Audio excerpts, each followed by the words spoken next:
We can develop character through trials and daily situations. If we spend time with God in prayer and His Word, we are more likely to choose a godly response to whatever may come our way. When life becomes too busy to fit God into our schedule, we may not act in a way that will bring God glory. I want to present a view into the lives of two men, both named Saul, and compare the way they answered circumstances that came their way. The first Saul presented for our study is Saul, son of Kish, from the tribe of Benjamin. The Bible recounts of Saul, a choice young man and a goodly, and there was not among the children of Israel a goodlier person than he. From his shoulders and upward he was higher than any of the people. 1 Samuel 9:2. Israel wanted a king to lead them, just like the surrounding countries. It seemed as though the chosen people had always turned to the tangible. They wanted a nobleman with his sword drawn on a white horse to lead them into battle.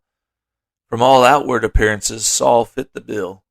He was tall and handsome and came from a wealthy family. We continue to read of the coronation of Saul in 1 Samuel 10. God gave Saul a new heart, and the Spirit of the Lord came upon him, and he prophesied. The following chapters account for his mighty military victories against the enemies of Israel. In chapter 15, the Lord instructed Saul to destroy the Amalekites. Saul disobeyed the voice of God and spared the kings and many of their flocks. Samuel let Saul know that God had rejected him as king, and we see a glimpse into the heart of Saul at this point as he repents and worships the Lord. Samuel anoints David to be king, and the Spirit of the Lord departed from Saul. 1 Samuel 16.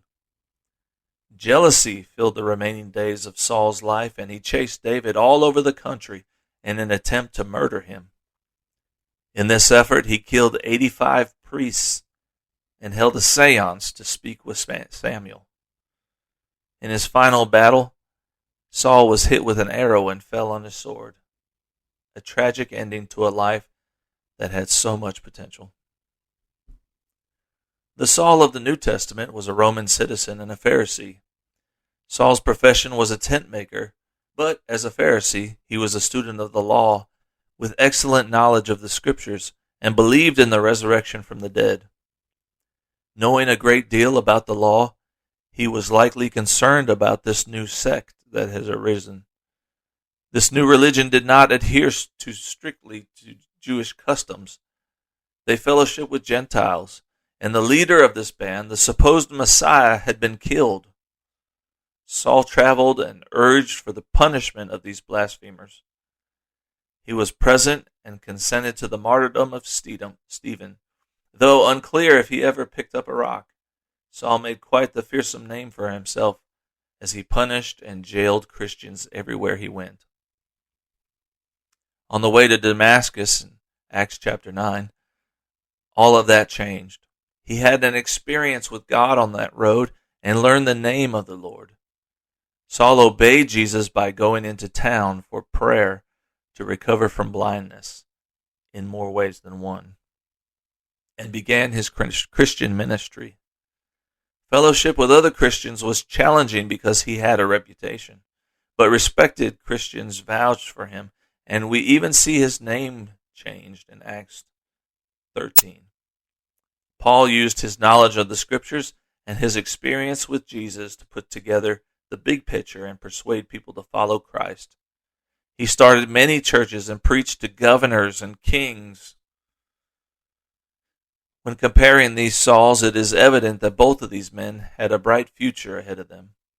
Their experiences shaped their character, and most importantly, their obedience. Had King Saul been entirely obedient to the voice of the Lord, he may have become the greatest king in the history of Israel. His family may have kept the throne, and the Messiah could have come through his descendants. Paul, being converted to Christendom, was obedient through scourging and many trials.